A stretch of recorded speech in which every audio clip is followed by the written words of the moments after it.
Sometimes a family starts repairing a room for comfort and ends up uncovering something they were never meant to find. In Alex and Tu Na's old wooden house, the kitchen had always been dark, smoky, and narrow. Tu Na never complained much. She only moved slower. She leaned on the old wall when she thought no one was looking, and little Henry, with his small sandals tapping on the floor, kept following her from the stove to the basin. Alex noticed. He thought he was only fixing light, air, and space. But when one warped section of the kitchen wall came loose, the dust did not reveal history alone. It revealed a clue. And from that moment, the kitchen was no longer just a kitchen. It became the place where the house finally began to speak. Hello everyone, I hope you're having a peaceful and beautiful day.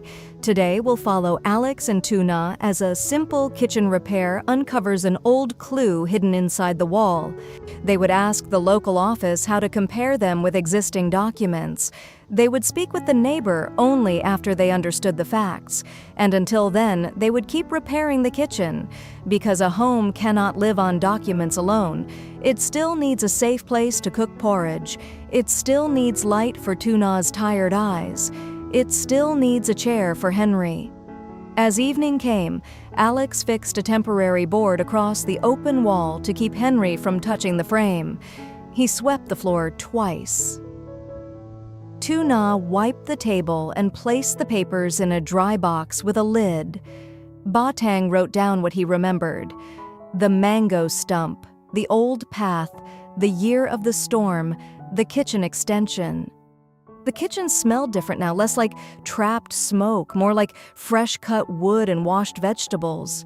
After dinner, when Henry fell asleep on the mat near the porch, Alex returned to the table and opened the box again. He did not touch the papers directly this time. He used 2 clean sheets to lift the top note. There was one smaller paper folded inside the tax record. He had missed it earlier. The fold was tight. The edges were fragile. Tu Na stood beside him, holding the lamp closer. "Careful," she whispered.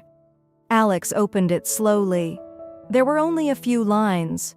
A date, a payment mark, a note about the kitchen wall, and, at the bottom, a name.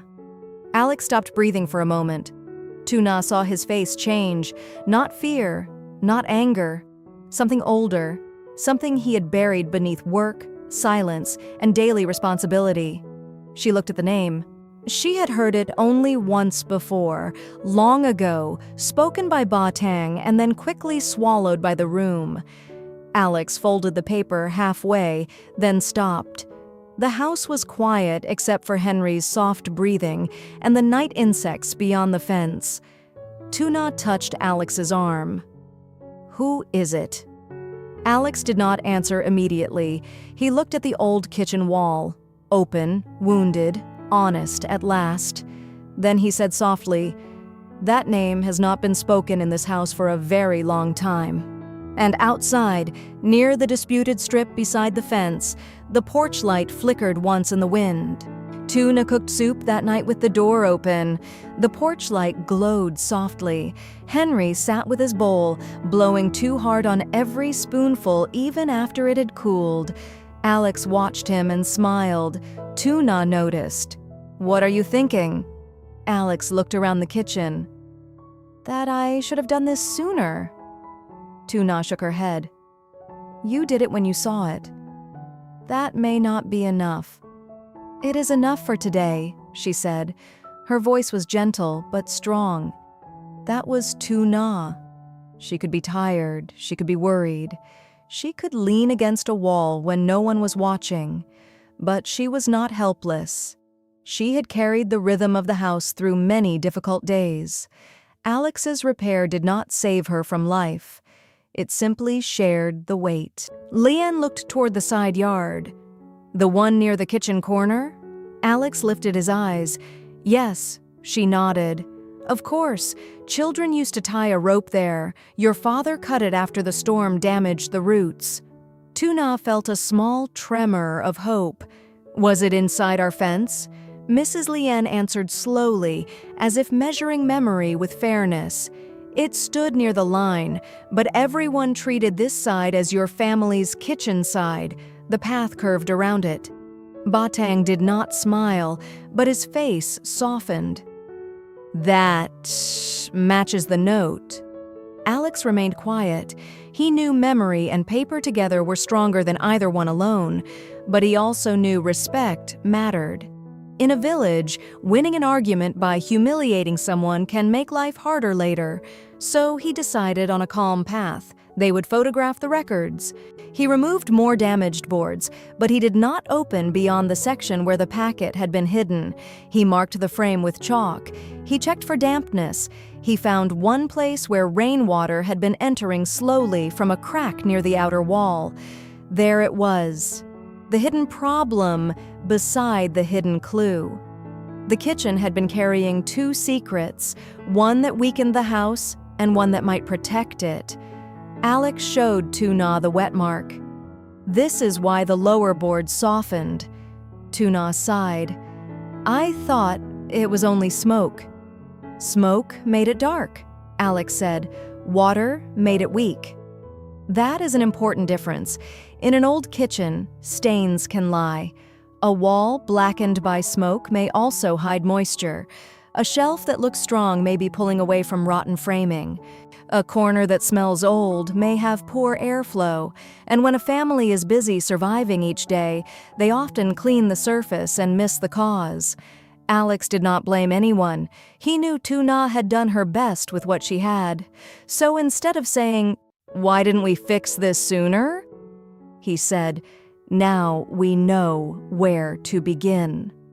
That is love under pressure, not a speech, a repair. He took measurements for a new shelf frame. He planned to lift the bottom shelf higher off the floor so moisture would not reach it. He marked where a small vent could help smoke escape. He decided to move the firewood to a dry basket near the back door instead of stacking it against the wall. Small changes, but each one answered a real problem.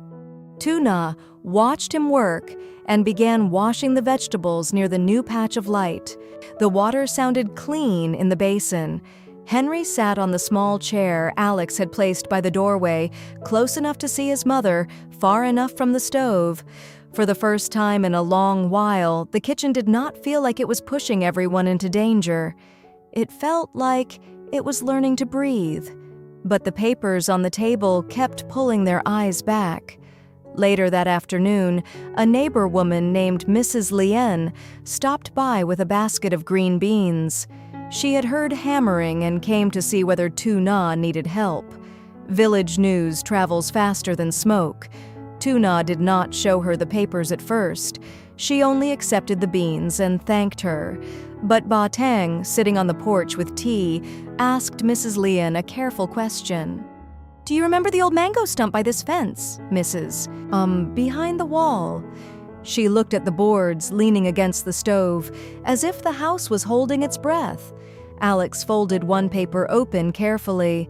The writing was difficult to read, but some words were clear. Tax payment, side extension, fence marker, old mango stump, shared path. The old mango stump had been gone for years. The shared path had become part of the yard, but the paper remembered.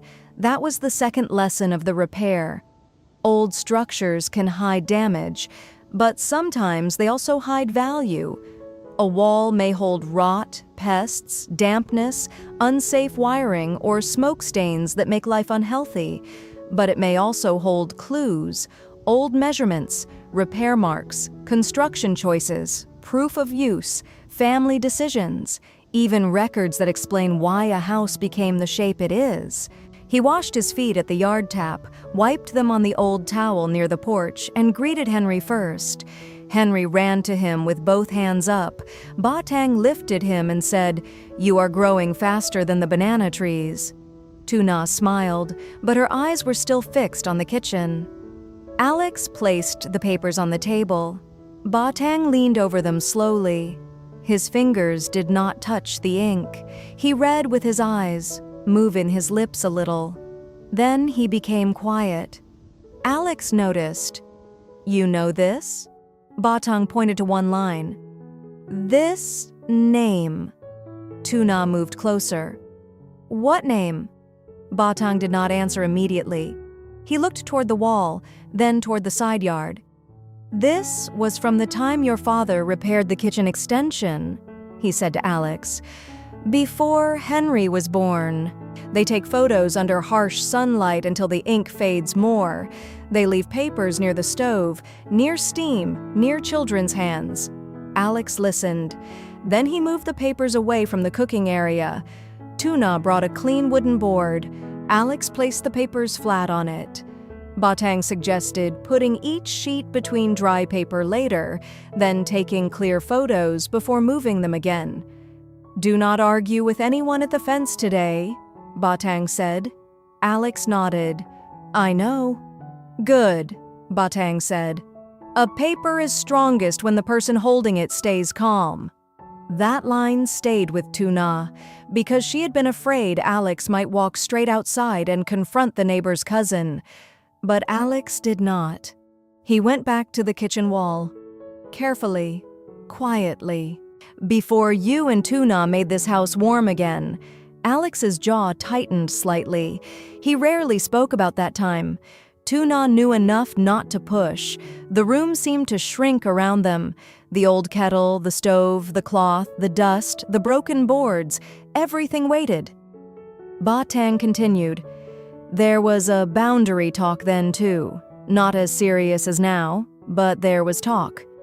Alex looked at the paper. "And these notes?" "Maybe proof that the family paid tax for the extension, maybe proof they used this side openly, but you must not handle it carelessly." That was the practical warning. When people find old papers during renovation, excitement can make them damage the very thing they need.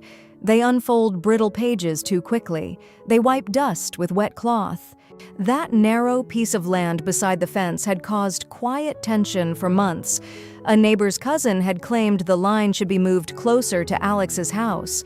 Nothing violent had happened, no shouting, no threats, but the pressure had been there. A look over the fence, a comment at the gate, a measuring stick placed too confidently near the bamboo posts. Alex had stayed calm, but Tu Na had felt it. Every time Henry played near that side of the yard, she called him back sooner than before. Now, on the kitchen table, lay old papers that might show how the house extension had been used long ago. The kitchen suddenly felt different, not just dark, not just old, important. Tu Na touched the edge of the cloth. "It was here all this time?" Alex nodded. Alex did not celebrate too early. He knew old papers were not magic. They had to be protected, checked, and compared with official records. A faded note does not win a land dispute by itself, but it can open a door. So he did 3 careful things. First, he stopped the kitchen work around that wall. Second, he placed the papers on a dry tray and covered them with clean cloth. Third, he called Batang. Batang was older, patient, and remembered more than he usually said. He had helped repair fences in the village for many years. He knew where old paths had been, where trees once stood, and which families had extended their houses after the flood season long ago. When Batang arrived, he did not rush into the kitchen. It becomes heavy, one forgotten object at a time. He placed 3 baskets near the door, one for things to keep, one for things to repair, one for things to remove. Tu Na looked at the baskets and smiled. "You make the kitchen look like a small market." Alex wiped his hands on a towel. "A market has rules. This kitchen has had too much patience." Tu Na laughed, but there was tiredness behind it. As they worked, Alex explained softly, "Not like teaching, just like thinking aloud." When a space is used every day, we stop seeing what makes us tired. We step around the same problem so many times that it becomes normal. He moved the water basin closer to the light. The stove should not fight the washing area. The shelf should not block the window. His eyes stayed fixed on the kitchen as if Alex were opening a secret cave. In a way, he was. The first board came loose with a dry crack. Dust fell, then a second board. Behind them was the old framing, darker than the rest of the kitchen. A smell rose from inside the wall. Smoke, old paper, dry earth, and something faintly sour from trapped moisture. Alex paused. He leaned closer. There was a gap behind the lower shelf frame. Not natural, not from rot. Someone had made that space. He reached in carefully and touched something wrapped in cloth. For a moment, he did not pull it out. Tu Na stood up from the porch. "Alex?" He turned his head. "There's something here." The yard went quiet around them. Even Henry stopped chewing. Alex slowly pulled the object free. "I'll do it." He knelt in front of Henry, tightened the little strap, and pointed toward the yard. "Stay where Mama can see you." Henry nodded seriously, as if he had been given important work. Tu Na watched from the kitchen doorway. For the first time that morning, she sat down. Only for a short moment. But Alex saw it, and that was enough to make him continue. He started by clearing the path from the stove to the basin. The old kitchen had collected too many things over the years. A cracked basket, a broken lid, 2 jars with no use anymore, a bundle of rope that had been pushed behind a stool and forgotten. None of these things looked like a problem alone, but together they made every step harder. That was the first lesson Alex saw clearly. A room does not become heavy all at once. But Alex believed a home should be repaired before it hurts someone, so he began with what he could do that day. He moved the shelf away from the window. Immediately, the room changed. A pale rectangle of sunlight fell across the floor. Dust floated in it like tiny insects. Tu Na stood still and watched the light touch the old wall behind the stove. "I forgot the window could give this much light," she whispered. Alex looked at the wall. The boards were dark from years of smoke. Some were warped, some had pulled away from the frame. Near the bottom, the wood was soft where moisture had crept in. He pressed one board with his thumb. It moved. Not much, but enough. Alex's face changed slightly. Tu Na noticed. "What is it?" "Maybe only old wood," he said. "Maybe more." This is where many people make a common mistake during home repair. They paint over a problem because paint is quick. They cover old wood with new panels because it looks clean. They hang a curtain over a damp corner, but the wall remembers what the eyes try to forget. Alex did not want to decorate weakness. He wanted to understand it. So he brought in his tools, a small hammer, a pry bar, a bamboo basket for broken pieces, and a cloth to cover the cooking pots. He opened the back door to let the dust out. He asked Tu Na to take Henry to the porch for a while. Henry did not like that. He pointed at Alex's hammer. "Papa work?" Alex nodded. "Papa work." Henry watched from there. Henry sat beside Tu Na on the porch, holding a piece of boiled sweet potato. The shelf was too low. The smoke gathered near the wall. The corner near the basin was always wet. The narrow space forced her to turn sideways whenever Henry came close. Alex stood at the doorway for a moment. He did not say, "You look tired."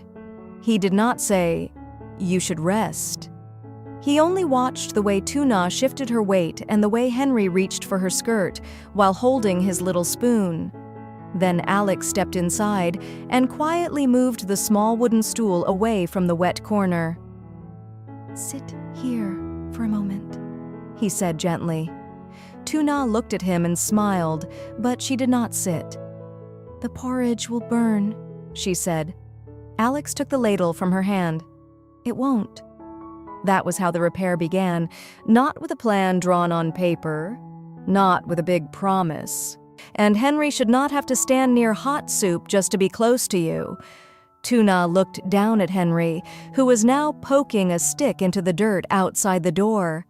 That one sentence touched her more than Alex expected, because the kitchen had not only made her tired, it had made her worried. Every time Henry ran in while she was carrying hot water, her heart jumped.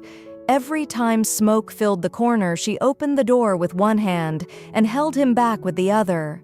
Every evening, when the light became weak, she moved slowly, afraid of slipping.